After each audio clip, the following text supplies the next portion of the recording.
Yes, Ashokji, you can start now.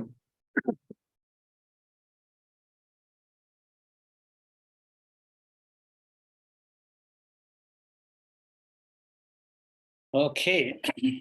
Good evening, everybody, and welcome to you all for the J&A Bharat as well as J&A GlobalHSE Foundation's Outreach and Knowledge Transfer Session series. Today we have a 10th of such session, focusing on an insight into IT tools for ESG tracking and healthcare safety. And I would like to just briefly talk about the meeting protocols. So kindly mute your microphones as well as raise the hand only whenever you want to speak. If possible, switch off your camera if your connectivity is poor. And you can also post your queries or comments or suggestions in the chat box. This meeting is being recorded for our future reference. And of course, we have about 70 plus registrations. Yes, they'll be joining shortly, or we'll be sharing the recorded session with them. And please register your name, company, designation, phone, email ID in the chat box and for future communication by us. And of course, we'll have a networking session at the end with the group photo as well. So with that, I would like to brief you, explain the today's proceedings. We are going to have a 3-part agenda. The part 1 of the agenda is going to be very brief about what is J&A Bharat and GlobalHSE Foundations. We are also going to brief about the what exactly the foundation does with the available professional development grants, scholarship programs. And in the part 2 is one of the core session today, knowledge transfer session on the information technology tools enabling business healthcare providers. Of course, we are going to know more about that, basically on the IT tools for the ESG tracking as well as healthcare safety. By subject matter expert, Mr. Bhaskaran, information technology and business consulting professional from Singapore. So it's almost 11 p.m. for him, but we can appreciate his commitment for sharing his knowledge. In the part 3, we are going to have a first of its kind announcement of J&A Bharat Keval-Shanti Foundation's program scholarship recipients. So we are pleased to say that all recipients are from Hyderabad, Telangana, India. And we will have a networking and open discussion.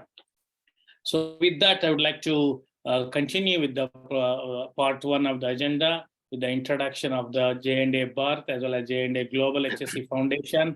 On behalf of myself, Ashok Garlapati, as well as Mr. Jitu Patel, we welcome you all for this particular proceeding session, 10th knowledge transfer session. With that, I would like to welcome our co-founding trustee, Mr. Jitu Patel, who has been called as a father of safety in this part of the world, and not only in this part of the world, around the world. As you can see on the screen, there is a certificate of appreciation received a week back only. That's why I have put as a special recognition for this certificate. He has completed 40 years of his membership in the society, and out of his wide experience in the safety profession, which I'm going to briefly talk about it. He was instrumental in establishing the Middle East chapter of ASSP in the 1981. And today, I think last week, he received this particular appreciation from ASSP, which is a global society of safety professionals. And we would like to continue with his opening remarks. Jitsa, please go ahead. Ashok ji, thank you very much. And namaskar to everyone on this webinar. Respected honor guests, starting with Mr. Bhaskaran ji, who is our keynote guest speaker, corporate dignitaries, Dr. Vijay Agarwal, president of CAHO, academic educators as heads of the 3 participating institutes, and distinguished delegates, ladies and gentlemen. On behalf of the J&A Bharat and J&A GlobalHSE Foundation's governance and its 2 founding trustees, Ashok ji and myself, a very warm welcome to you all. I request now to go back to Mr. Ashok Garlapati ji, the founding trustee, to present an overview of the J&A Bharat and touch base with the global HSE foundations. Everyone knows who Ashokji is so well that globally also for his remarkable contributions to HSE profession. In fact,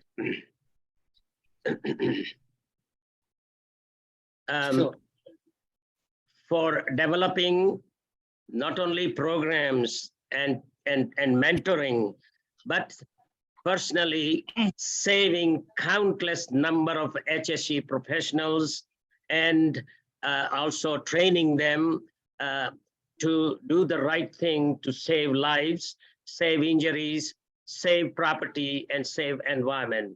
He has made significant impact worldwide in saving absolutely, again, countless lives and assets. He is a director of Board of Certified Safety Professionals, known as BCSP, and I'm extremely happy and proud to announce that he has been recently elected as Vice President of BCSP, which is a globally renowned and absolutely famous professional organization in the world, effective from January 1. And he will be presiding the BCSP exactly from almost 1 year from now in 2024. He will be the president of BCSP. He is holding various respectable positions with global HSE professional organization. And in 2020, he was honored with the highest fellow honor offered by the largest professional organization known as American Society of Safety Professionals. Ashokji, the floor is yours. Thank you. Thank you, Jit Stab, and appreciate your introductory remarks. Of course, we have a lot of agenda for today, so we don't want others to get delayed back in India and Singapore. Let's continue with our proceedings. As I was telling that Mr. Jitu was 40 years of ASSP membership. We had a 55 plus years of professional experience. Together, myself and himself have got about 9 decades of HSE professional experience. We made a huge difference of footprint in different parts of the world through ASSP as well as BCSP and other professional organizations. And we wanted to give it back to India at this time because as you see on the screen, India is having a highest number of global deaths related to the industrial accidents with respect to the other developing countries. We wanted to contribute little, whatever we can with our 9 decades of experience back to India. That's why this J&A Foundation has been established. And we do have so many systems in place in India, so many regulations in place in India, but there is always a possibility as well as an opportunity for us to support these initiatives in India, what is happening, with the several governmental regulations as well as the legal requirements as well.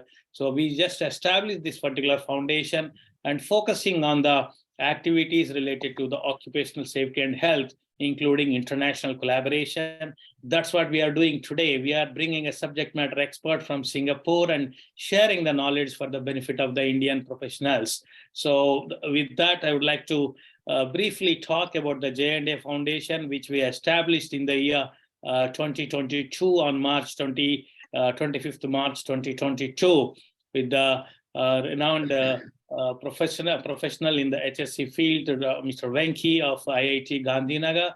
And with that, we just wanted to highlight that our organization is focusing only on the charity-based foundation. Many people ask us the question, what is charity in HSE field? That's what we wanted to highlight them, that the charity is not only in the financial means, charity can be in the financial, in the scholarship, in the mentoring support, in the knowledge transfer. So many ways we can do the charity. That's what we established this Bharat Foundation. It is not a membership organization, absolutely not a membership organization. And we only support the profession through the professional organizations, through the corporate organizations like what we are doing today, through the academic institutions like what we are recognizing the students today, and through the individuals and philanthropies as well as NGOs also.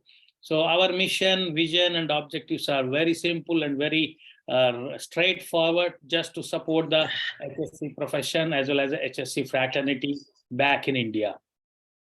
And we support advancing the occupational safety and health to support the promote occupational safety and health as a career choice among students, to inspire and develop leaders in safety and health and environment profession, to provide education and development opportunities, recognize the individuals, to collaborate with the universities and institutions, which we are doing today. And we also have the memorandum of understanding with the organizations or associations having the similar objectives, like Safety Engineers Association of Chennai. We had some MOU with them as well, looking forward for similar organizations, associations also. And we are formally registered in Hyderabad, Telangana, India under the Trust Act. We do have all legal requirements in place. Currently, we have 3 programs in place. One is a Foundation's Professional Development Grant. Second one is the Foundation's Industrial Accident Victim Family Support Grant, mainly to support the industrial accident victims. They are leaving their families back, unfortunately killing themselves at the work sites. But we wanted to support whatever way we can do as a little way. And we launched another program called the J&A Keval-Shanti Scholarship Program. It is basically a sponsored program from Ms. Dhruti Patel from New Jersey, US. And she wanted to support her in recognition of her grandfathers, Keval and Shanti. So this particular scholarship program is named after them. And today we are recognizing 4 students as part of the part 3 of the program under this particular J&A Keval-Shanti Scholarship Program. We launched on 27th August 2022. Our foundation's functional committee chair, Professor Ramana, is instrumental in launching this program in Hyderabad. He is going to brief to a large extent during the part 3 of the program. And it is not only the one way. We have the foundation's contribution form. There are so many professionals who want to give it back to our profession, but they don't know how to do it. We just wanted to become a platform for them. So we have the foundation contribution form on the website. Our website, you can always enter your details. It's not only the financial contribution, but you can also do the volunteering contribution, like so many of professionals doing today, which we are going to share their names shortly. And you can feel the expression of interest to support the J&A Bharat HSE Foundation. We have the founding trustees, governance body, as well as the functional committee chairs who are attending today this meeting as well. So this is about our foundation, just a bird's eye view of the foundation. Another important aspect which we want to highlight is that we launched the Global HSE Foundation because when we launched the Bharat HSE Foundation, geographically it was limited to India, but we wanted to bring the global support also for Bharat HSE Foundation for the legal requirements and other things. We launched this particular foundation on November 2022 under the guest of honor, Mr. Rixio Enrique Medina. Is our past president of ASSP. He has supported international ASSP member to a large extent. We felt he was the right person, and he launched our foundation on 30th November 2022. Before we go to the part 2 of the knowledge transfer session, Jitu Saab, would you like to add anything about the Global Foundation? The only thing I would like to add is that because of the transaction difficulties that we encountered, there were a lot of Indian origin living in the United States, very supportive of the notion that Ashok and I developed to help our Indian students to achieve their dream to be health and safety as well as environment specialists. And they even began to make donations, and it all bounced back because of what goes on in India. The money coming from overseas more often through different NGOs getting abused, and that's where we suffered. And this is why we established this global foundation, so that the idea is not only to help our Indian students in India, but there are so many Indian origin whose children also may want to pursue the similar profession worldwide, living abroad. So that can help to them also. And eventually, if we can succeed through legal channel to remit the funds from Global Foundation to Bharat Foundation so that we can directly help our own children to achieve their dream to become the specialists in health, safety, and environment. I think that's enough, Ashokji. But thank you, sir. Thank you. Yeah.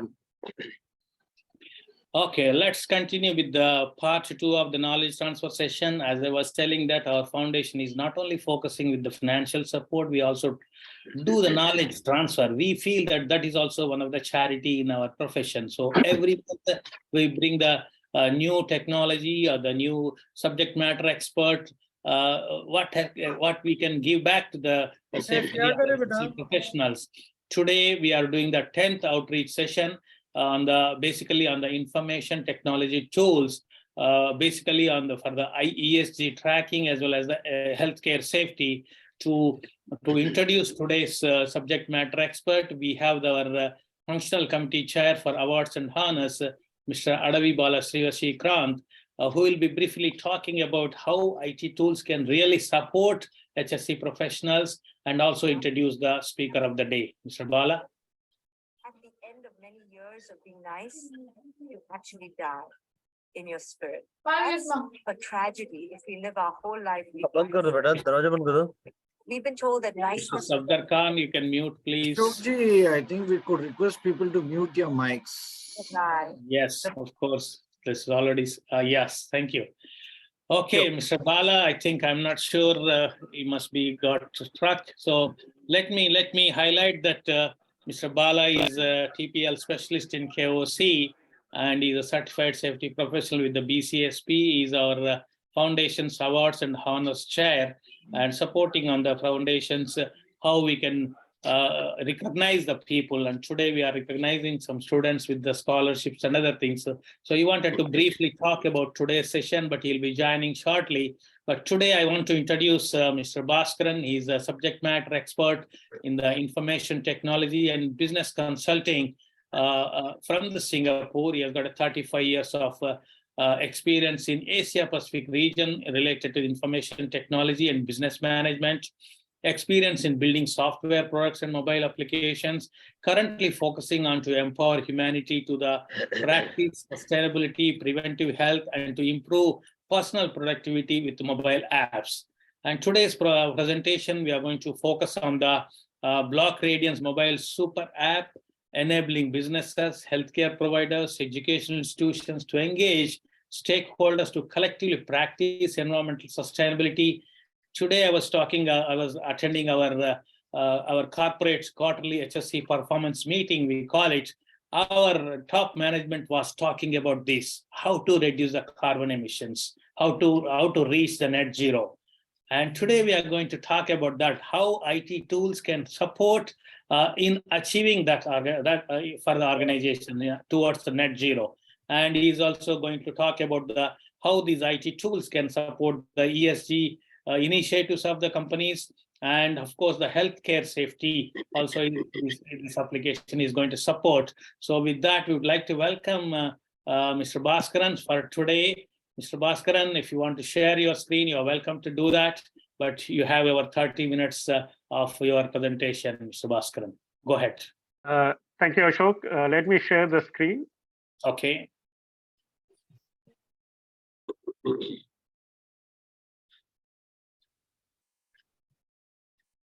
Are you able to view the screen? Yes, of course. Yeah, we can. Okay. Put in the slideshow, please. Yeah. Yeah. So what I've come across, like today, life, humanity, planet Earth are facing serious challenges. Only our actions will mitigate the challenges. This is my. Please go ahead, sir. Yeah. Yeah. Okay. Fine. Yeah. Right.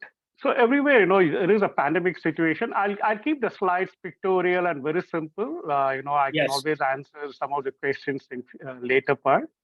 Yeah. And because of pandemic situations, there is a rising healthcare cost. Everybody's experience, year on year, it goes up by 10 to 15% in every country. You would be coming across all this kind of news articles, business, jobs are disappearing, and there's a livelihood, there's a question mark for many of the professionals, non-professionals, workforce and all. Jobs are getting lost, and there is also fear of, recessions coming up in 2023. Because of climate change actions, planet Earth is in danger. So these are three, challenges what we are facing. And I'm going to look into what kind of solutions, I can provide, suggest, so that could be adopted by the masses, both by the business as well as by the individuals. Right. So I don't need to explain much further on this, unpredictable weather, climate change, you would come across various kind of climatic disasters happening around the world. Every nation sets a net zero target, by 2050 to 2070. In Singapore is 2050, 2070 is India. And they also want to keep the global warming by, less than a 1.5 degrees Celsius. Currently, the carbon footprint for per capita per person, from a underdeveloping countries to a developed countries ranges between 1.8 to 16 metric tons per person. The reason, what are the current challenges you're facing? Very few businesses are tracking carbon footprint. Stakeholders and individuals are not, tracking any personal carbon footprint. There is no incentive, or they're not able to understand the adverse impact on the life on Earth. So there is a clear lack of awareness, and we need to preserve the planet Earth for our future generations. So what is the solution? My viewpoint, the environment challenges cannot be solved just by focusing on businesses alone and with, providing carbon credit or imposing carbon tax or providing incentives. It requires an active participation and engagement from all stakeholders, including employees, students, individuals, communities, business, from small to corporate. So we need to put the house in order to find the solution to mitigate the challenges posed by the environmental, changes. So what BlockRadiance actually provides a simple solution to engage humanity, everybody, from children to elderly, in environment sustainability, through businesses, stakeholders, individuals, students, community involvement and participation. It basically empowers everyone to be environmentally conscious and to practice sustainability and preventive health. That's what the solution we are providing. So it basically enables to collectively collaborate for a mass movement of environmentally conscious life, mindful of utilization, recycling, reduce waste, plant trees. It could be, we can track the business operation induced carbon footprint, stakeholders induced carbon footprint, and community induced carbon footprint. As per the activities and initiative, what we provide, we are providing education and training. We can launch programs to raise awareness. We can track, reduce, and manage carbon footprint so that less carbon is induced into the environment. And the students, stakeholders, or community can form eco club and community so that they can start practicing sustainability and healthy living. So in short, what the mobile app does, it addresses sustainability, preventive health, and empowerment. In terms of sustainability, as I mentioned earlier, we can track the business operation induced carbon footprint, stakeholders' personal household carbon footprint. Preventive health will be practiced by stakeholders or individuals. The mobile app also empowers stakeholders and individuals to perform various digital activities to manage their, time as well as energy and then the cash flow. So if we come to business, we can collectively capture, track, and report carbon footprint. I mentioned earlier, business operations, stakeholders' personal footprint. We can track and review reports and take additional measures to meet sustainability goals. It empowers stakeholders to be mindful of utilization, reduce carbon footprint, reduce waste, recycling, plant trees. It also helps them to track their business expenditure by adopting sustainability measures and increase profitability. It also helps them to be sustainability compliant and then look at carbon tax saving. In Singapore, there is a $5 per metric ton this year. it will go up from 25 to 140, Singapore dollars per metric ton over a period of next 5 years. And they can also go and get government incentives, and they can also build a green brand. That's what, by tracking and reducing carbon footprint, they can be sustainable business. In terms of stakeholders, individual stakeholders could be employees, students, anybody in the workforce. They can also track and manage and reduce carbon footprint induced by personal household consumption. They're able to reduce expenses. They can increase the personal cash flow. They can, practice preventive health and sustainable living. And also they become, they also exercise their individual social responsibility to save the planet Earth for the future generation. So to support, we have two versions of the app. The one version is, Planet Sustain, which will be used by corporates, SMEs, school, colleges, NGO. This app can be used at headquarters, branches, retail outlets, service centers, workshops, and manufacturing units. It will only track and manage the environment sustainability carbon footprint. On the second version, which is called BlockRadiance, which will be used by employees, individuals, workforce, students, community. It can be used by children to elders.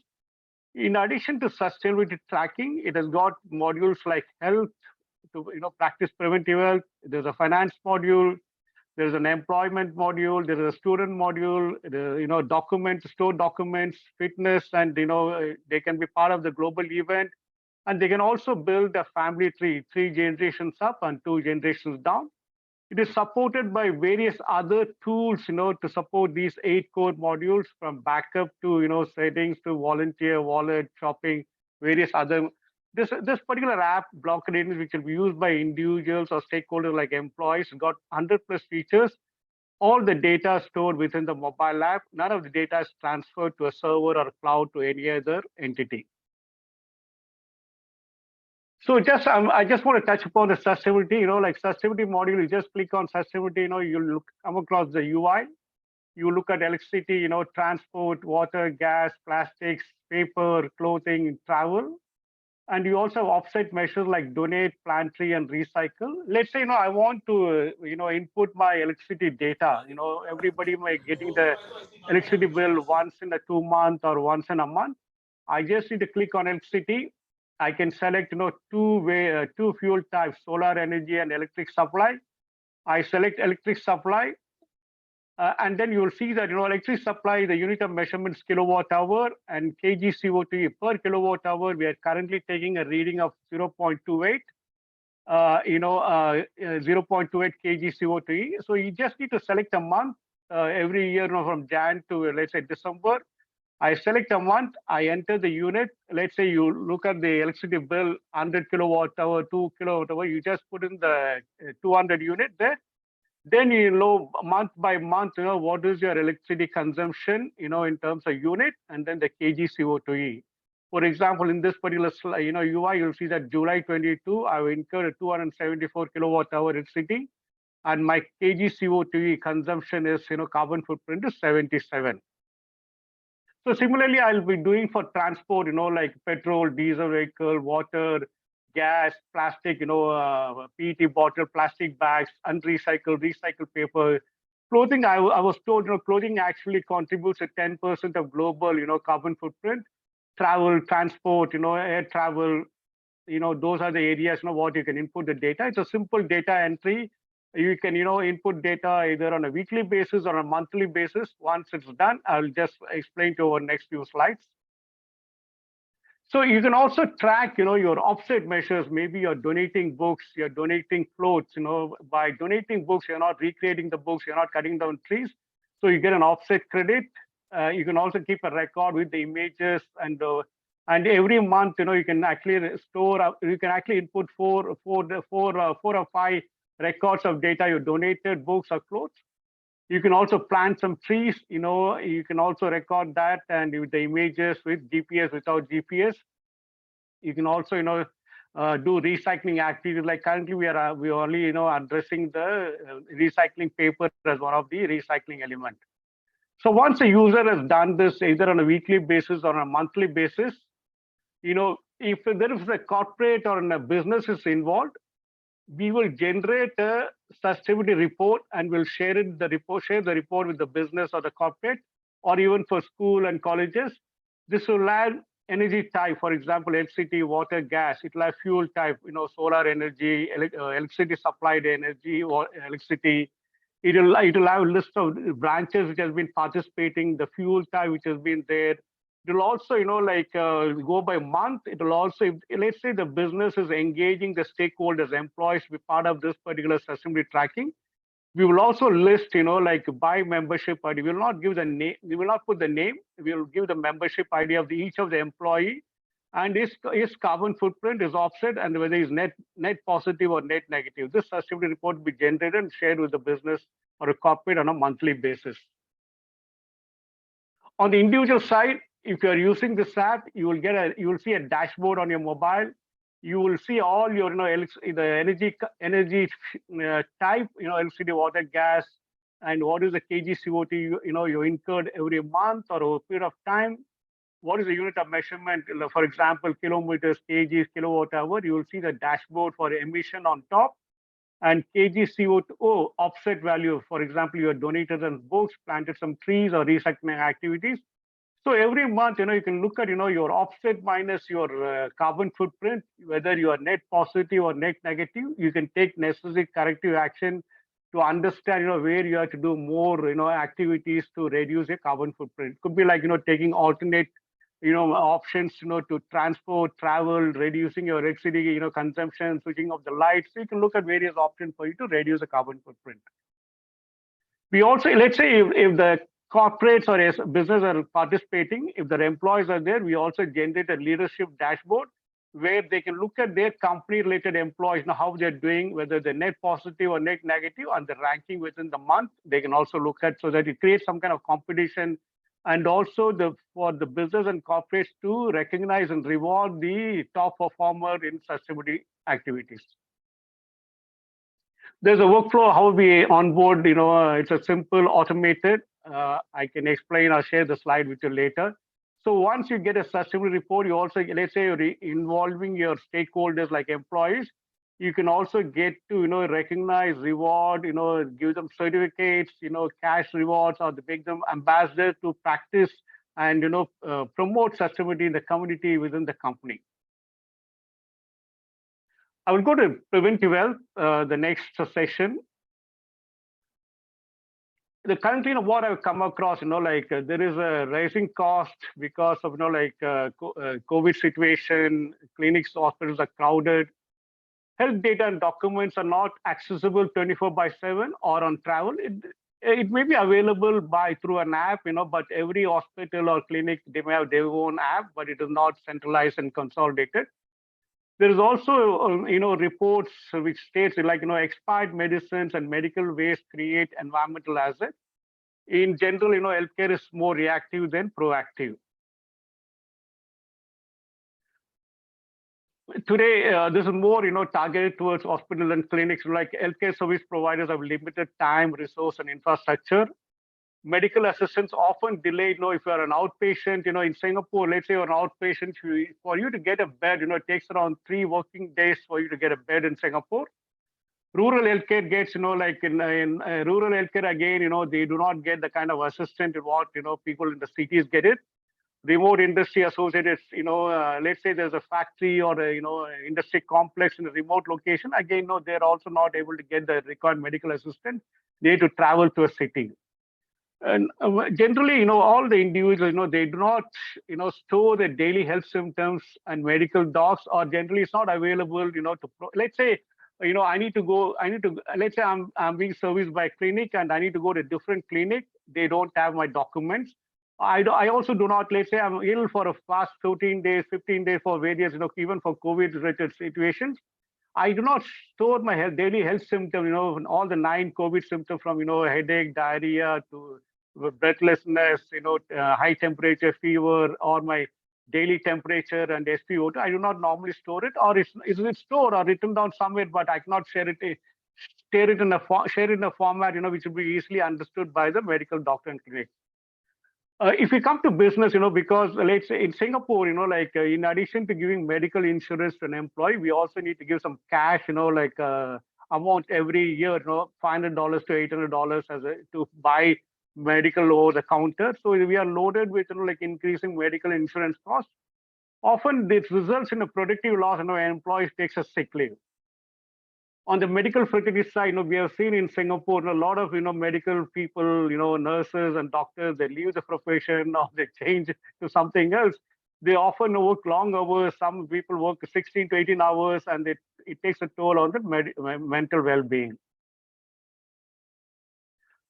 So the value proportion, what this app can do, it can prioritize, if you have all the data shared by, even by a patient, it can prioritize, speed up the support or assistance given to outpatient care, better patient interaction because you will have all the data. Let's say even if I go to a clinic or an hospital, I get 5 minutes of time from the doctor. I may not be able to communicate everything. Maybe I'll only focus on the, the injury or, the disease which is currently there for me. I will not, share my medication, the supplements I'm taking, the history I have an allergy or vaccines I've taken, because there's no time to share all those data, and it is not, I may forget also. So it's also increased, by using a preventive health, and using the mobile app, it will increase the patient satisfaction with, but effectively, with the quality time spent with the medical professionals and the service they receive. It will improve the, patient care, better patient care, and then also it will have the sustainability healthcare, it will enable reduce the medical waste, and it will also, improve the transport cost. You don't need to visit the clinic if you are able to service by the medical professional over teleconsulting. It will also save the operational cost with time, resource, and optimize capacity utilization. Capacity utilization, this is a key area where hospitals and clinics are, clinics are facing now. They want to have more doctors and nurses, but they're not able to get that.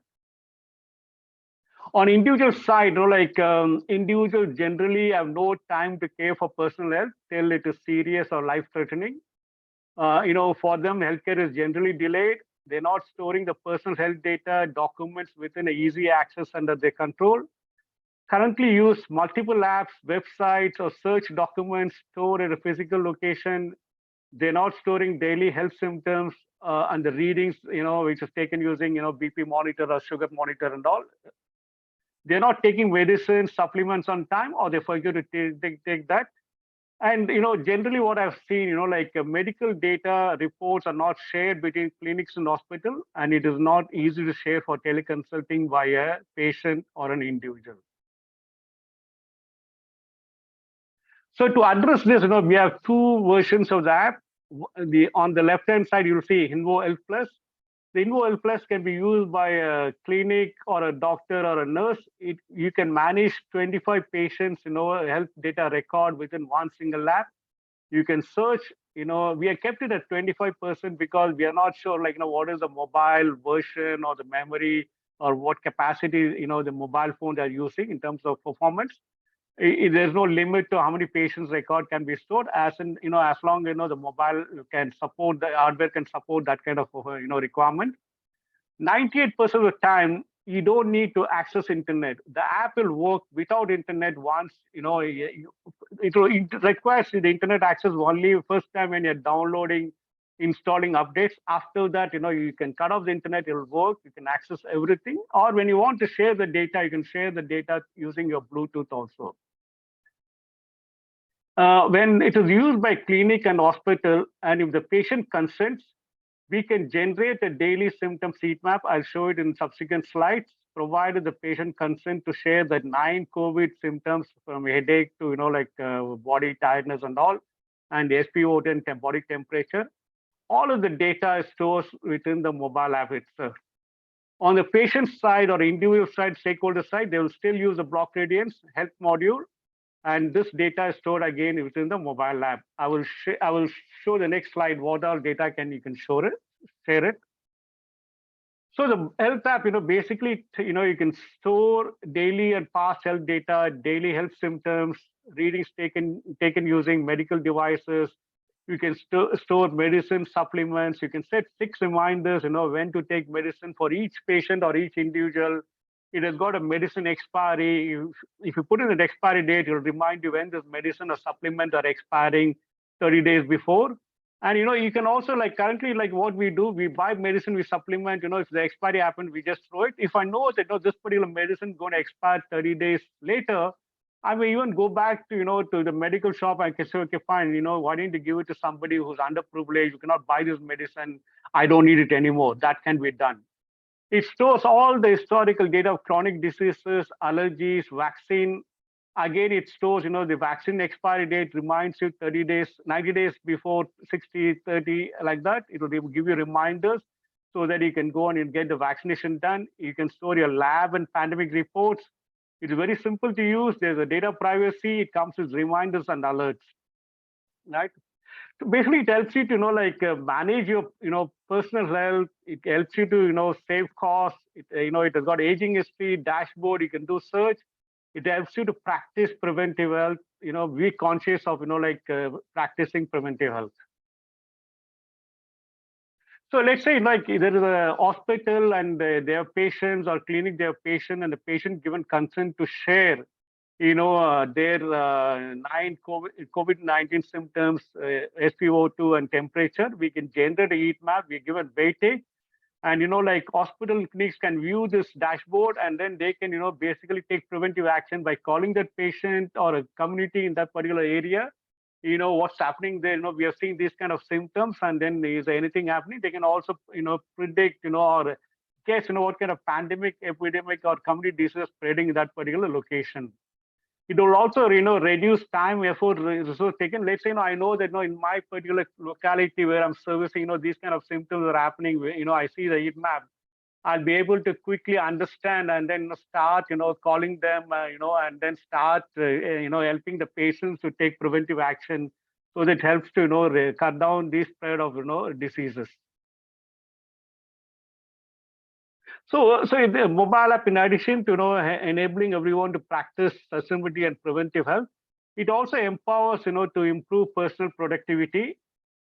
In today's world, we struggle to do or complete personal daily tasks and activities.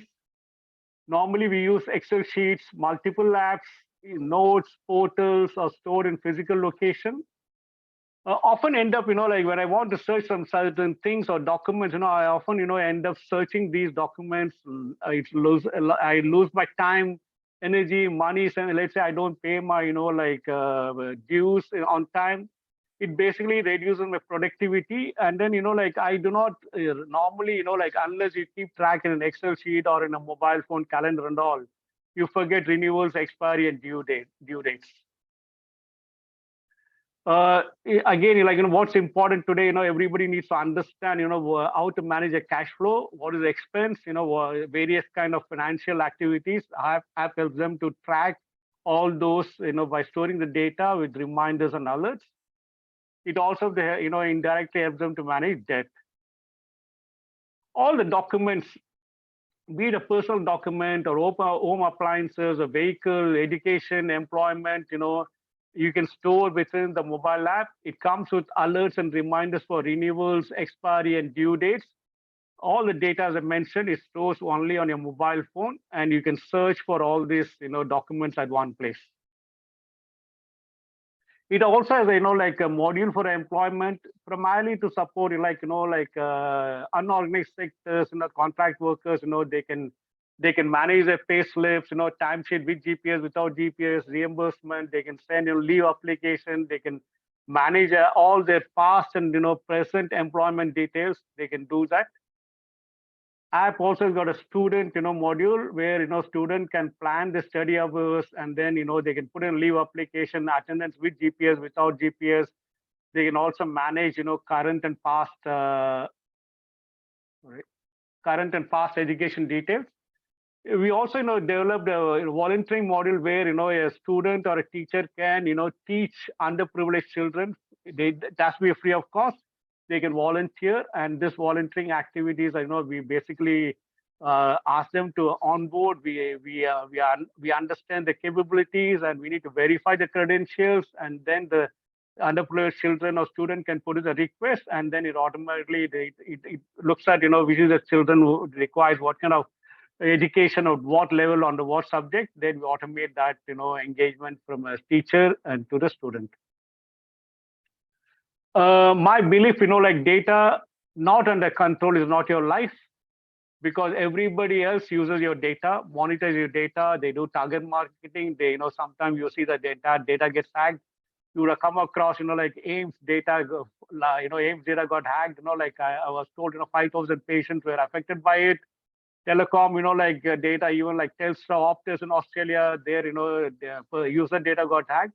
So basically, BlockRadiance helps to store all the data and documents offline cold storage only on a mobile app wallet. It only shares two types of data: your carbon footprint, provided you are engaged with an employer. You can give a consent to share your carbon footprint data in terms of kilowatt hour and the kg CO2. The second data what you can share, again, it is controlled by you on your mobile app. The 9 COVID symptoms, and again, we don't, share what it will be given by, the color combination and the weightage, and it is shared with the clinic and hospital, provided you're associated with them. Otherwise, the individual will store all the data on the mobile phone. As I mentioned, like this app has got 100+ features, simple to use, children to elders. All the data and documents are stored only on mobile. It has got health module, finance module. Within finance, you look at expenses, loans, investment, bills, cash flow. You can build a family tree, 3 generations up, 2 generations down, with photos, reminders for birth date, marriage date. We can store documents like government documents, vehicle, home, employment, education, employment modules there, student module, volunteer module, and then the sustainability module. It's like a Swiss knife for an individual. I just want to just present like finance, as I mentioned, the UI looks like this. You will see a color combination. Red means, like your overdue, green, yellow means you have 23 days to, pay that particular, loan. If it's green means you already closed that particular, activity or a loan. It has got investment. You can track your yield, weekly expenses, bills you need to pay. It will tell you when to pay the bill, whether you're overdue or how many days are there for to make the bill payments. You can store all kind of documents, be it education, finance, home appliances, vehicle. It again, tell you, let's say passport is expiring. It will tell you, like when it's expiring, 90 days before, 60 days, 30 days. If it's already expired, it will tell you like it is overdue by 4 days. We have an employee module where employee can put in the timesheet with GPS, without GPS, reimbursement, leave application, pay slip. They can also share the health status, documents, holidays. They can share files. They can also keep the contacts of the previous and past employers. There's a dashboard. The student study, like a student can plan the study for the current academic year. They also can track, what is the study hours and what is the grades they're getting, based on the study plan they made. They can look at the grades and marks. They can do a grade search, leave application, documents, holidays. At the same, they can also maintain, the contacts, the teacher contacts of all the past schools and then the current school. They can put in attendance with GPS, without GPS. And there's also a dashboard for them.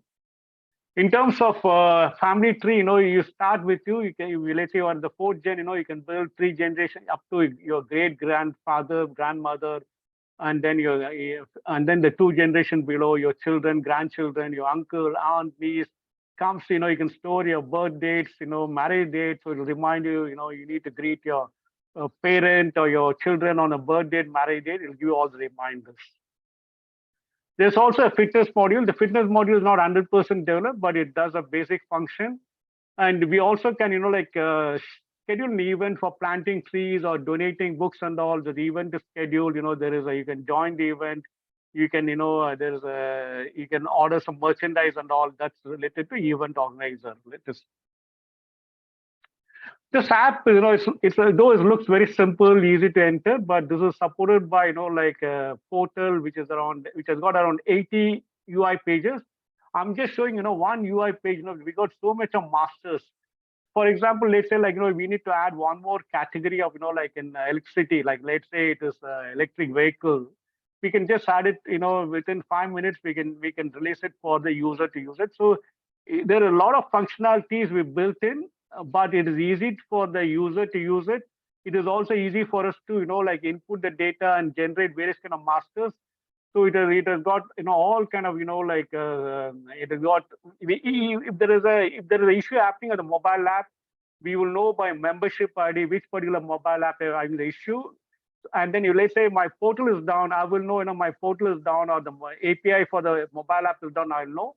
It's 100% automated. And we also, the other thing I also want to tell you that, let's say you're registering for the app, you put in your first name, last name, your date of birth, your email ID, mobile number, you made it optional.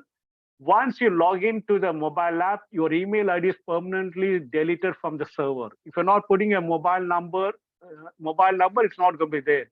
So we can, we can proudly say that, nobody can come and hack our server, because there cannot be, any data available. For example, my first name would be there, but, there's no email ID or mobile number, so that nobody can reach out to me just because the first name is available on the server.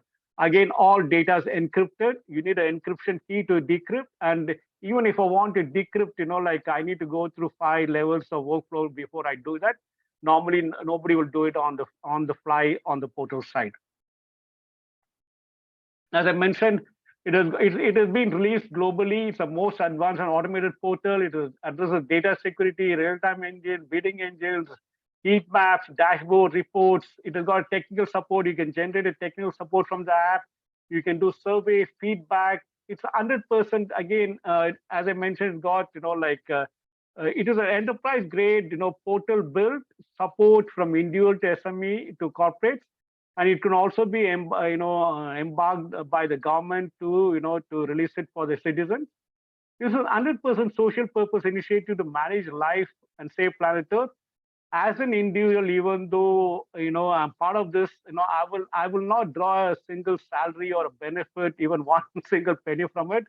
All the profit generated, this is a subscription model. The first 1 month is free. Afterwards, if there is a low subscription fee, yearly subscription fee. Any subscription, profit we generate will be used to support, by giving subscription or giving tuition-related, grants to underprivileged children, women, and elderly. We also invite partners, be it an individual or a business, to deliver the services, corporate, business, and education. It could be public enterprises or to the community. In general, what we have done, we wanted to support, give back to the society in some way or other. We felt, this is the easiest way for us to do it, to help an individual. At the same time, as I mentioned, to mitigate the challenges related to sustainability, preventive health, and empowerment. A business have to engage stakeholders, all other individuals, in order to achieve those goals. Ashok, I'm through with this. Any questions, I'm ready to answer. Hope I finished it on time. Yeah, of course, you finished on time. And let me share my slides. And yep, thank you for sharing the information. Yes, it was highly useful app, people are saying in the chat box. So with that, I would like to, Mr. Jitu Saab, would you like to introduce our Q&A moderator?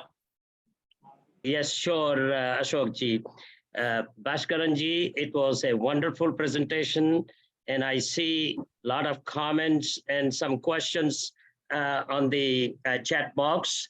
So I'm going to introduce our chair of the synergy of the foundation, Mr. Ram Prasad Garuji, to conduct the question answer session. Ram Prasad ji, over to you.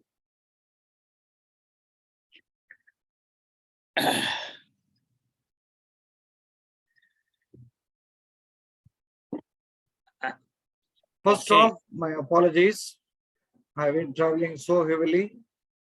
I've got a very bad throat. Probably there'll be a little bit of this one on this.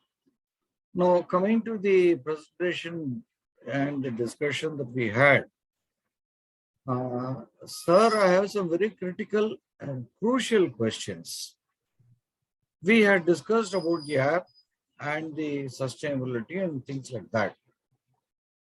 I am out of all the schemes, but I have a couple of questions. When we talk, the subject of today's meeting was on sustainability versus ESG. Where is the correlation? The subject point that was to be discussed was on sustainability versus ESG. One. I've got about 5 questions. I will complete them. Then you would be please answer some.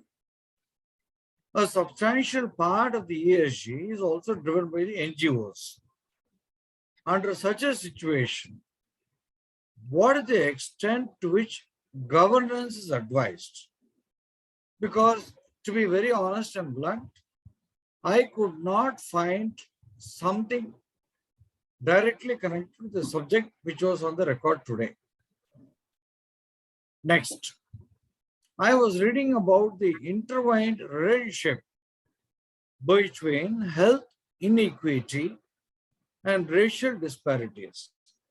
Now, to expand further on this, when the COVID hit us globally, the European countries, India, as a key developer, were able to get away with a lot of things. But what happened to Africa? Best time Now is December. No, somebody is switching on the mic, please. Therefore, inequality and racial disparities is something which all of us read across. I would really appreciate comments on that. Now, coming to the trade-off and the CO2 Glasgow versus the latest summits. Where is the trade-off between the synergy, sustainability, service, and the moment you say everything is the IoT, Internet of Things, there is 100%, 200% problems of cyber crimes. And I make this statement with a lot of authority because I am myself a cybercrime expert. Would you share your thoughts with us, sir? With your thoughts with us, please? Thank you, Ram Prasad ji. Yes, I welcome Mr. Bhaskaran to share his insight into that. Before that, Mr. Bhaskaran, we have some questions in the chat box. Would you like to take those questions, or would you like to answer Mr. Ram Prasad's comments? Yeah.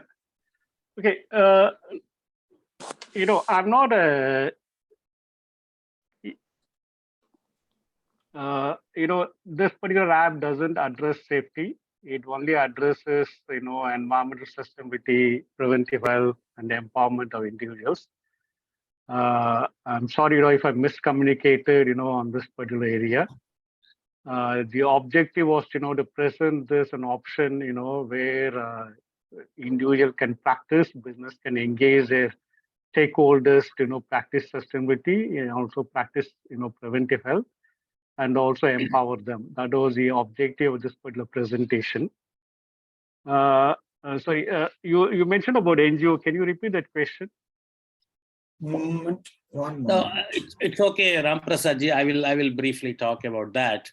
Now, his question is related to the most of the ESG activities, environment, social governance activities are being handled by NGOs. So, will this app support NGOs in any way? That was his question. Yeah. So, currently, what I understood, like when I was speaking to some NGOs, NGOs, they go to, corporates, they get some funding either as part of CSR or other social, causes and all. If that area is, the NGOs also do planting trees and all. Let me take only 2 areas. One is planting trees on behalf of a corporate.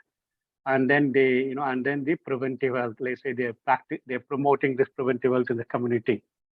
If it's planting trees, the app has got, let's say we can schedule an event. The app can be, the data can be input in an app, and if you're planting trees, it also can record. Let's say if an NGO does this planting trees, you need to take a photo with GPS location. The app has got options, because planting trees, if you plant tree, you're not going to get the carbon credit the next day itself. It goes on year on year. The carbon sink happens on a year-to-year basis. Only when the trees are 3 years old or 5 years old is the carbon sink happens. You can track that, you can store it, you can, record that, with GPS location of the, photos, what you take. And this particular data can be shared with the corporate, which does the funding for planting trees. So currently what they do, I was told, like they take some photos, some videos and share it, and it is not recorded in a correct way.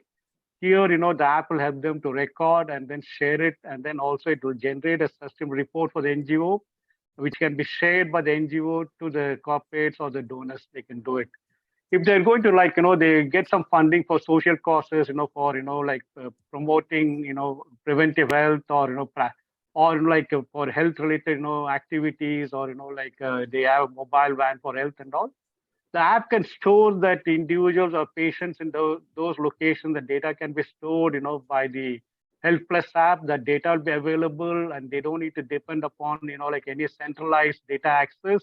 Or the individual can, store the data, which can be shared with any mobile van, or nurse visiting them. So it keeps track of all the data.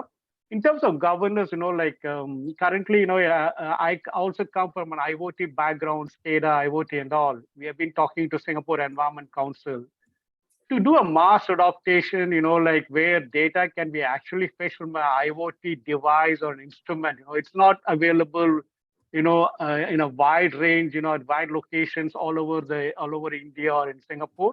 That's a challenge. Only when it is happening, like for example, let's say I want to recycle waste. If I put that waste in a particular bin and it's got an IoT measurement, unit there, but that is not available. It's not available in large numbers to link up IoT, data to the mobile as of now. But our app can interconnect with it, providers. Such options are available in mass. Large numbers of those kind of IoT-enabled bins and other instruments are available. But currently, all the data is entered, and we expect the individual entering the data is conscious about what data is entering, and those data can be cross-verified by third-party external auditors and validators. That option is also available. Okay, Bhaskaranji, we have a few questions on the chat box. I think let me read out those questions, then you can answer them one by one. Yeah. As per GHG protocol, can we segregate monitoring as per scope 1, 2, and 3 emissions through this app? Scope 1, scope 2, yes, you can do that. It's again what normally is done. Currently what I've seen, there are a lot of sustainability report generation is provided by a lot of these companies. They look at the spend data only, right? Okay. They look at the spend data. They connect. They take the accounting data. Let's say that particular company has spent in data center, for example, the electricity, or even they pay the subscription fees or cloud related fees to a company. They take the data to do some reverse engineering, reverse calculation, and then they put in the carbon footprint. But here, our app will enable them, let's say in a branch level or in an industry level, they can actually, input the data. So we are trying to get the human involvement so that the humans are conscious about sustainability so that they can practice. So it can be, all 3 scopes can be separated out. Yeah, Mr. Shekhar Babu says it's a fantastic application. Mr. Ramaswamy Ramanathan says good app with a number of advantages. And one interesting question from one of the students, which is our foundation's objective also. He says, I'm a BTech environmental engineering student currently in my 3rd year. Is there a chance that I can do a project with the help of this app or help solve any problems that the organization faced while making this app? So once, yeah, please go ahead, sir. Can you repeat that question? I couldn't understand the second part. He's an environmental engineer. He's a student. He wants to do a project with this application. So he wants to know whether it is possible. Maybe we can connect with you to the after the call, probably. But in principle, your opinion, please. Yeah. In fact, we are talking to Karnataka State, Education Board, for their environmental engineering courses. Where they have, diplomas and then, degree courses, they need to get some credits. So the app could be used, because all that, they'll be doing, like they'll be doing some, practical work, maybe they're recording that, all those kind of data, sensitive data. The app could be used by the student to, record all this data, and this could be part of the curriculum. That's what we're talking to them, how this app could become part of the curriculum for the students to practice sustainability. Very good. So Mr. Bhavik Shinde is, I'm sure he's from Kolhapur, because I shared this app with my professor. I am from Kolhapur Engineering College. So I will connect Mr. Bhavik with you, Bhaskaran. You can establish a connection and see what possibilities you can have to explore your further project studies. Okay, Mr. Bhavik? Okay. And there is a connection, there is a comment from Mr. Bala. He's a TPL specialist from KOC. He's supposed to introduce his in the topic today. He says that as the data is stored in mobile device, how much space is required for this app? Can we use PC or laptop to access information when mobile is away? Yeah. So currently, we are this is used by Xamarin Forms and then Microsoft.NET Core. Currently, we release it on Android phones. It's also possible for us to release a version for like a Microsoft operating system. It doesn't connect with a PC now. All the data is stored within the mobile app. There is a backups available. Even if you lose a phone, you can change phone. You can extract the backup. That backup, the server will authenticate your credentials. Then only you can. I cannot take my backup and put it on Ashok's mobile phone and then extract the backup. So currently, to answer the question, is there an app version available on the PC side? No, but it can be released very soon. Thank you. Thank you for the clarification. There's a comment from Mr. Rajendran he says that highly informative session. This app which is being discussed seems to be useful to all professionals and personal life as well. Thanks to J&A Bharat Foundation and the presenters. And Mr. Ram Prasad, of course, he ignited the discussion today. He says that I am the CWC member and secretary of ISHRE. In my tenure, we have planted about 60 trees. Also, in every meeting, we stopped shawls and mementos and only give the plants. So that's very nice, Mr. Ram Prasad. And Mr. Shekhar Babu is asking, how can we download? Ashokji, I have another comment to add. Yeah, please, because we are running out of the time. Most of us know me as a risk management person, specialist. Yeah. And also on the cyber crime. Yes. A couple of other meetings, earlier meetings, when we have all participated, I have never been an advocate of IoT, Internet of Things. Now, the way this app has been designed, and we have going more and more on IoT, my fear is on cybercrime, hacking. That's a good question. Yes, yeah.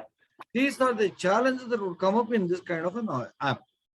Let's listen from the Mr. Bhaskaran. Go ahead, Mr. Bhaskaran. Yeah. Okay, fine.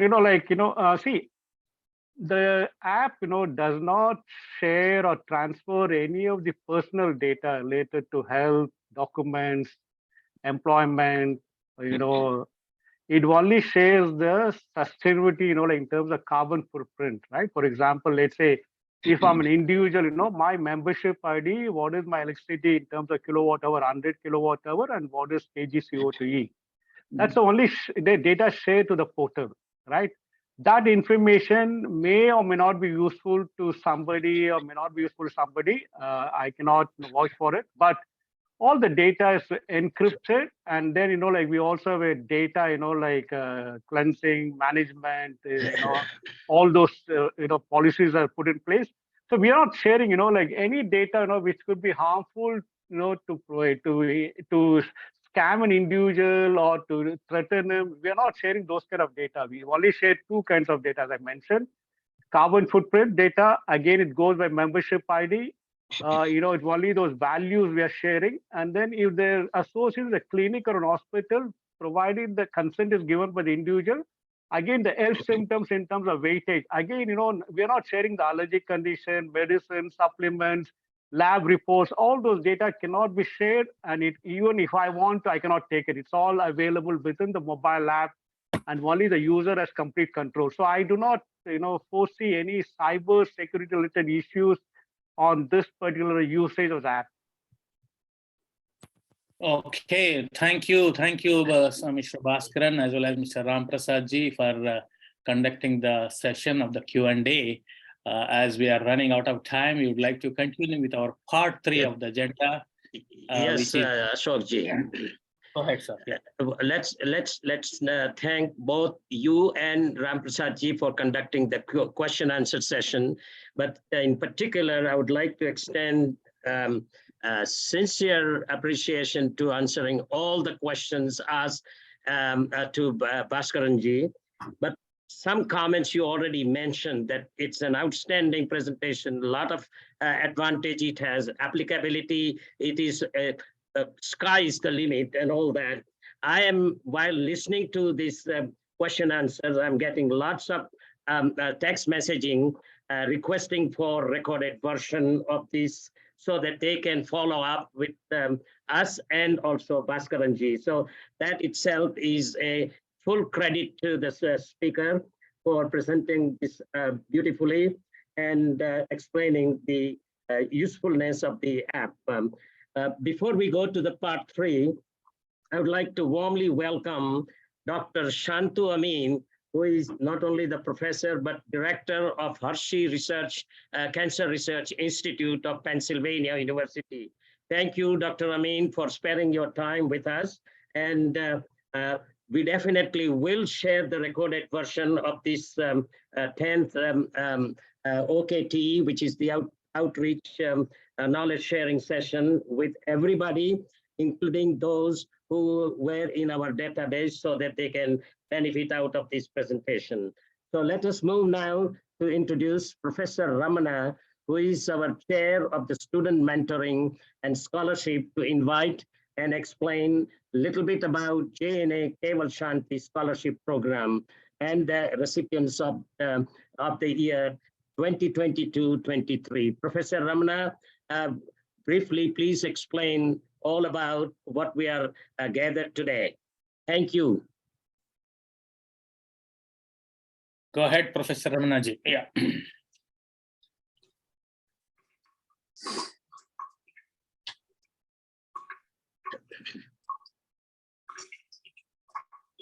Professor Ramana, are you there? He's muted.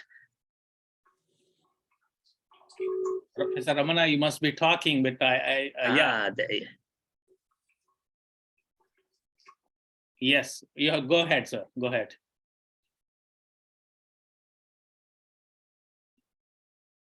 He's unmuted, but we cannot hear him. Looks like he had some issue with the connection, but let me briefly explain about Professor Ramana. He is a professor from the NICMAR, as well as, he actually engaged in the executive and company-based trainings in the construction and productive industry. He is a certified order of 9001, 14001, and there are so many of research papers to his name. And he is our chair for the student mentoring and scholarship program. He was instrumental in establishing our Keval-Shanti student scholarship program.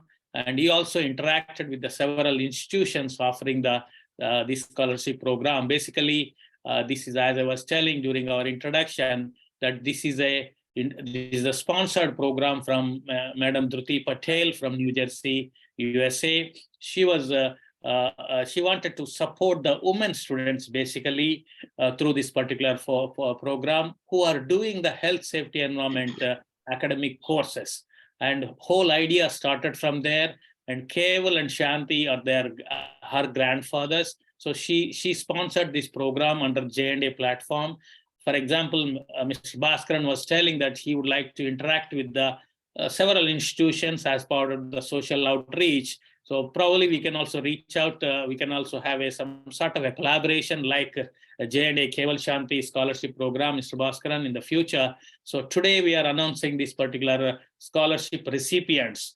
So Professor Ramana, if you are back on the call, please go ahead, or I can do the honor on your behalf,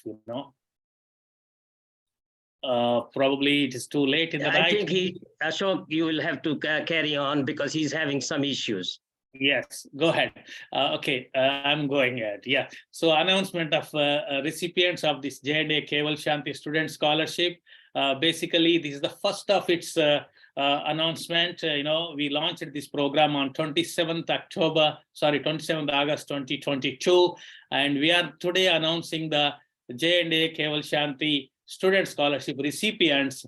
You can keep your hands together and clap while we announce these announcements.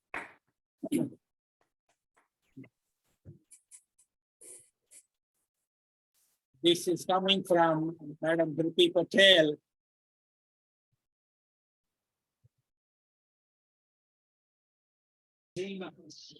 Okay, let me go back to the slideshow because the claps are never being stopped. So I had to unscreen and stop the claps.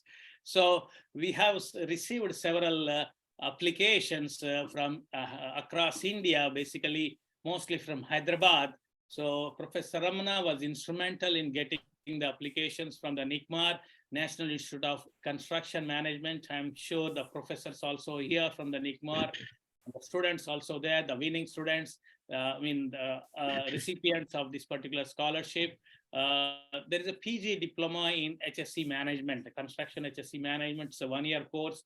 The first recipient is Uda Srilekha, and she is also outstanding student from this particular institute, and she is one of the students. And we will be honoring them. Srilekha, if you're on the call, please take a screenshot of this particular picture. You can also, take a screenshot of this picture. We'll be sending these certificates to the Professor Ramana along with the scholarship check of 10,000 rupees from J&A Bharat Keval-Shanti Scholarship Fund, we can say. So this check will be coming to Professor Ramana. He'll be visiting your institute and giving you these certificates. So this is about first recipient.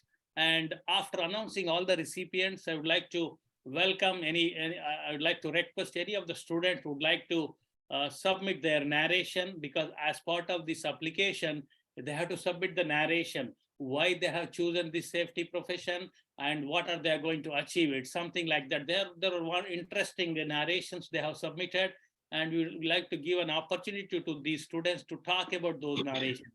And the second recipient is Satpadi Priyadarshini. Again, she is from the National Institute of Construction Management and PG diploma in HSE management. She is one of the outstanding students again, and her certificate as well as the check will be sent to Professor Ramana for further distribution to the students. And the next one is the third recipient is Vemuri Aditya. As I told you that Dhruti Patel, she wanted this program to be for the women students, but we have the 4 recipients. So we received several applications, and there are 2 women students have been selected and 2 are from the male. So Vemuri Aditya is from the Connect IT Solution and he's doing the certificate program in industrial safety. He is also one of the outstanding students. Mr. Vemuri, congratulations to you on winning this particular scholarship program. Your certificate as well as the scholarship amount will be sent to Professor Ramana for further distribution. The 4th student is Institute of Advanced Safety Management, which is also from Hyderabad, Mr. Tadka Pelli Sravan. So he is a winner, he is a recipient of this particular scholarship as a 4th student. He is also doing the certificate program in industrial safety management. Mr. Tadka, you will be receiving this certificate as well as the check from the foundation to Professor Ramana. He will be visiting your institute and providing the certificates to you. So congratulations to all. And I would like to request any of the students who would like to speak about their narration, about their experience in performing or pursuing the HSE academic courses. Let's start from. Before the student get chance, I'm also a pupil. May I just make one short comment? It is Dhruti Thakur, not Dhruti Patel, that number 1. And her interest was to encourage women in the field of health, safety, and environment. And that really shows that women empowerment is really showing up even in India drastically and really vigorously. So on merit, 2 young men also deserve the scholarship. So the foundation really considered very seriously for an equal right, both women and men. And fortunately, on this occasion, we are honoring both 2 young ladies and 2 young men. All of the 4 are smart people. Over to you, Ashok, to welcome the young students to share their stories. So we would like to give the first opportunity to Srilekha, if she's on the call, and she can unmute and speak. Srilekha. Hello.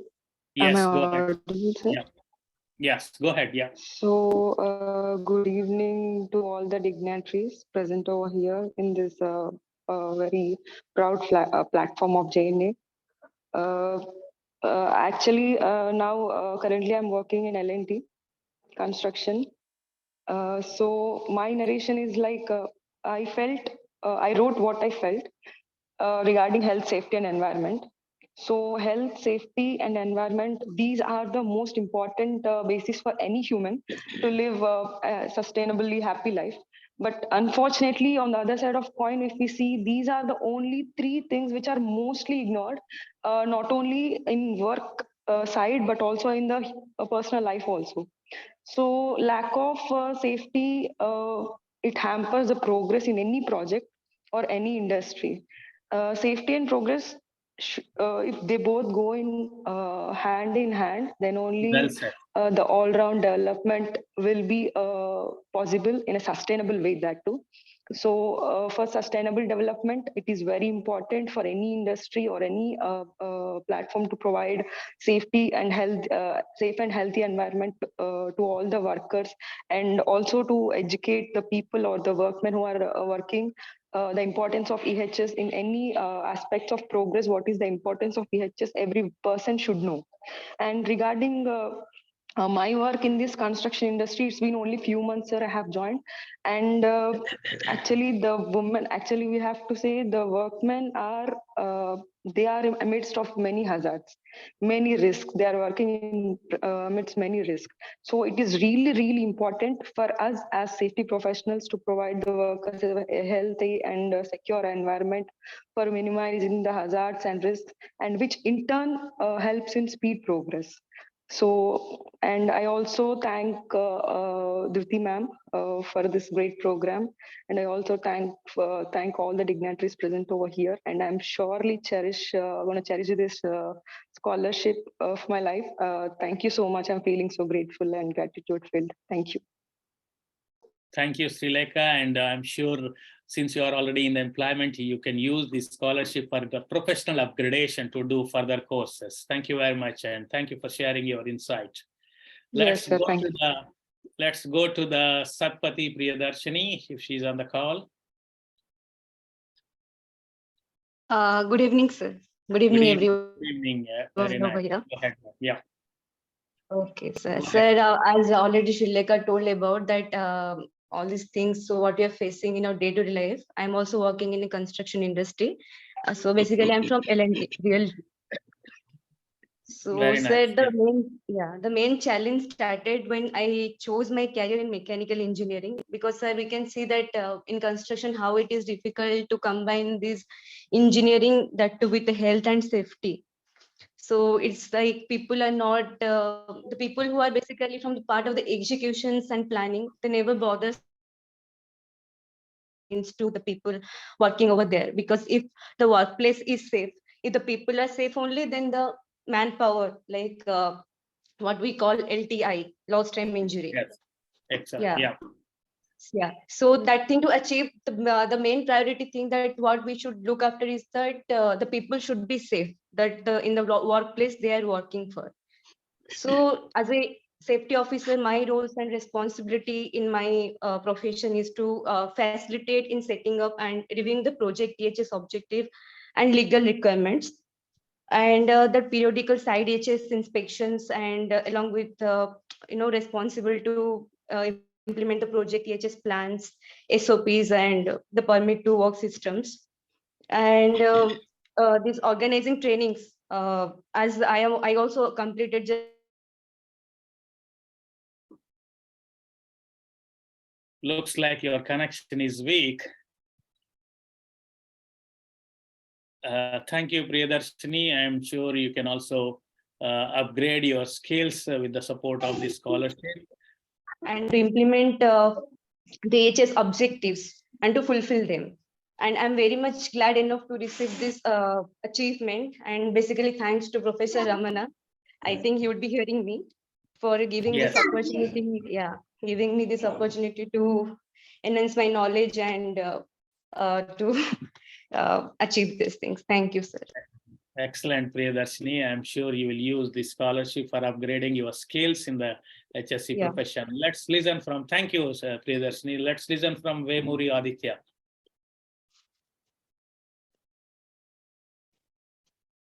Countdown starts, Vemuri.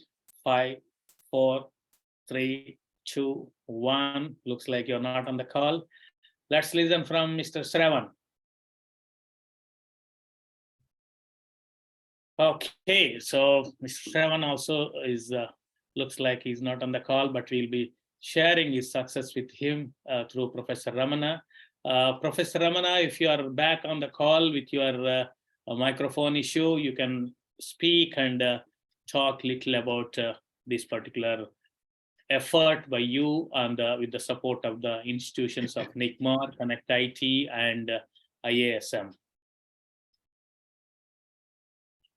Okay, Jit Saab, I think looks like he has yes.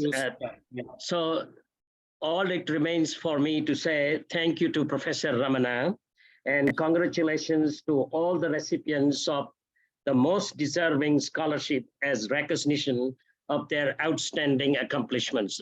And once more, on behalf of both the foundations as well as everyone involved, we congratulate to these 2 young ladies and 2 young men for such a wonderful accomplishment, and we wish them well.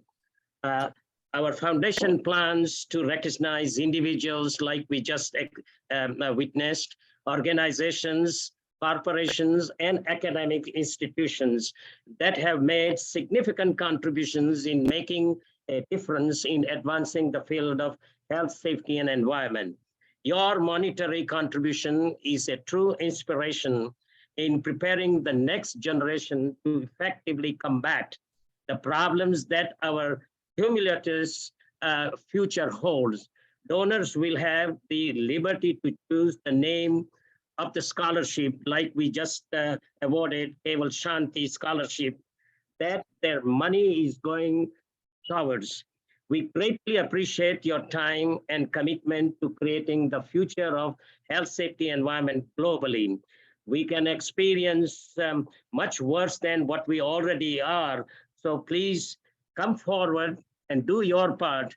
And on behalf of the foundation's trustees and governance, we are grateful to all the donors so far who are showing in the next 2 slides. Ashokji, I'm sure you have the slide up front to share with everybody the donors thus far. Yes, Mr. Vemuri came on the line. I'm not sure whether he would like to speak. Vemuri, go ahead.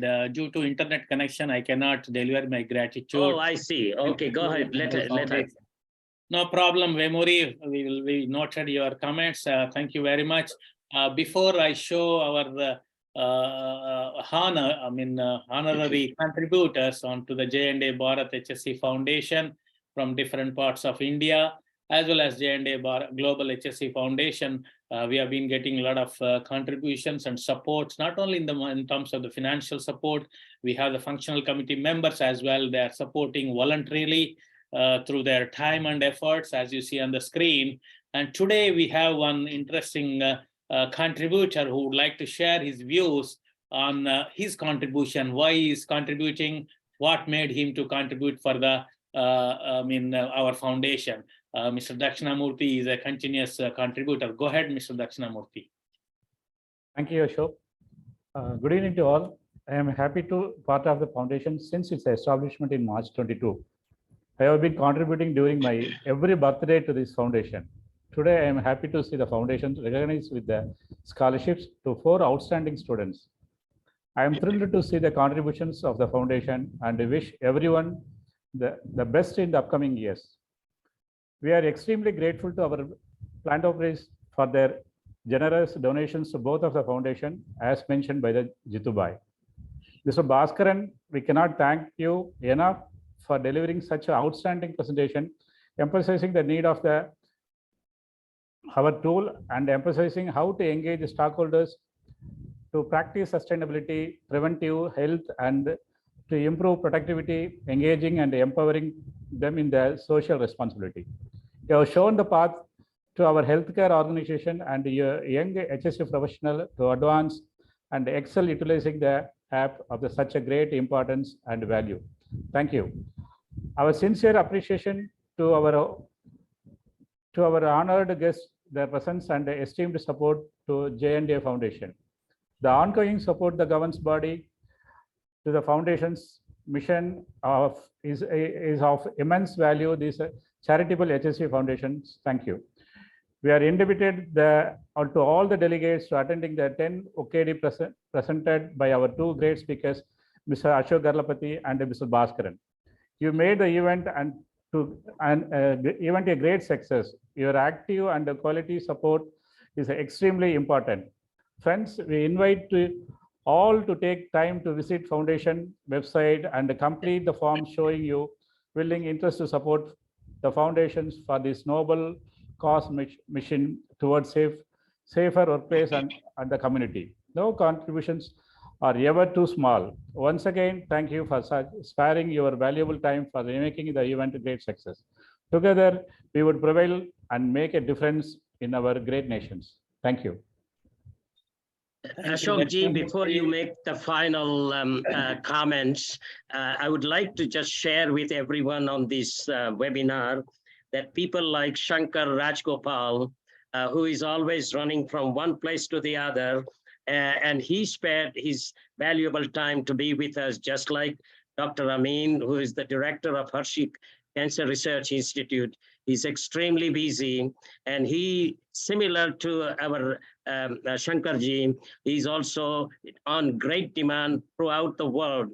And just to let everyone know that we will one of these days maybe benefiting out of his research institute, because they all are profound researchers and they're doing research, and under Professor Dr. Amin's name, there are more than 450 papers published and countless number of patents. And only recently, he has also been awarded a great honor for 2 more patents and all the research to save people from becoming victims of cancer. At the same time, the treatment for that wretched disease. So they are doing a fantastic job there. And there are so many others on this call. I have to really, and some text messages, as I mentioned. So Bhaskaran ji, it was a wonderful presentation, very much useful app that you have developed and you are sharing the public with. So with that, Ashok ji, back to you. Thank you, Jit Saab. And we heard from our foundation contributor, Mr. Dakshinamurthy, and he has got one simple policy of contributing on every birthday of his and his family members. So as he said that little contributions makes a lot of difference. It doesn't mean that you need to contribute thousands of dollars or thousands of rupees or whatever it is, but little contribution always supports the foundation like this. Today we recognize 4 students with our scholarship program, and if anybody is interested, they can always go to our website and fill the contribution form and provide the information. We'll be contacting you. With this, we would like to conclude our 10th OKT Outreach and Knowledge Transfer session with a lot of information which we have shared. Enough of information load is there from Singapore. So we would like to thank everybody. We together, everyone achieves more. So thank you very much. And this concludes our 10th OKT session. And I would like to unscreen, and you can open your webcams, and we can also have a group picture, of course. Yes. Let's share the.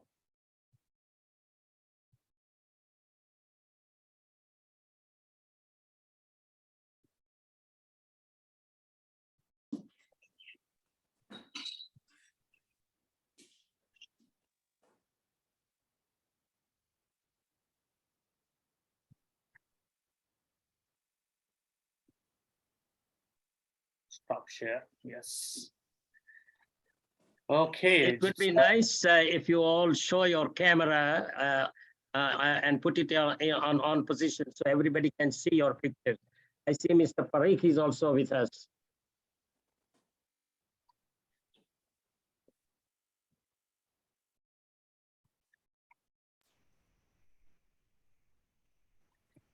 Okay, a lot of people. Yes, Umesh Parikh is on the line. Yeah, Mr. Rajendran. Yes. Mr. Bala. Thanks for taking notice of that one. Sorry for interruption. I'm highly obliged for the getting me in the web with the help of Jitubai, and everybody is very much knowledgeable. And this I transferred to, as recommended by Jitubai, to all over, and especially for your webinar is much more interested by all my family members who are dedicated for the social activities. Thank you very much. Thank you so much. Thank you, Parikh. Yes. Go ahead, Ashok. Yes, if anybody, I think, yep, looks like we all opened. Yes, that's a great, everybody. Mr. Bala, he was having some connectivity issues. Professor Ramana was having a connectivity issues. If you guys would like to speak, Mr. Shankaran is back. We can capture his picture as well. Yes. It would be nice all the 4 recipients of the award show up their faces on this final one more shot by Ashok ji of a group picture of the webinar. Yes, she's there. And Sri Lekha, would you like to be share your screen? Don't be shy. Don't be shy. Yes. Don't be shy. Yeah, she's back. Yes. We would love to be connected with, if anybody would like to take the opportunity to utilize this global platform to show and shine with your expertise as speakers. We have already got now next few months booked, but if there is something that is worthwhile, we can always create extra instead of just monthly.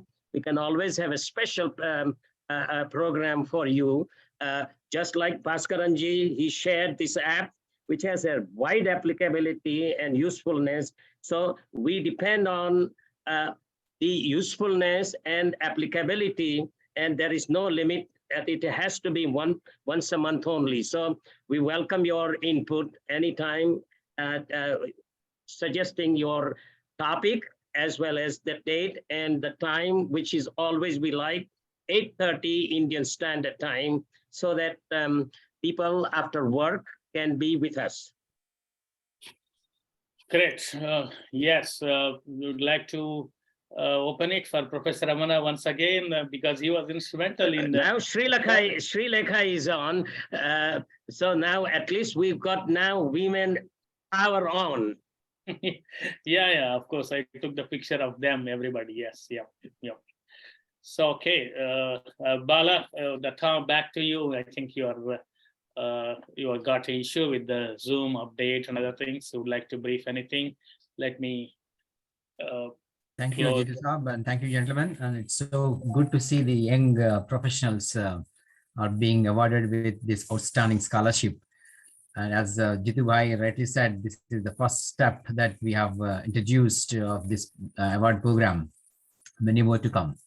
And I wish congratulations to all the students and budding professionals. I'm sure this kind of scholarships motivates them to do a solid good work in the society, like many other gentlemen are doing a lot.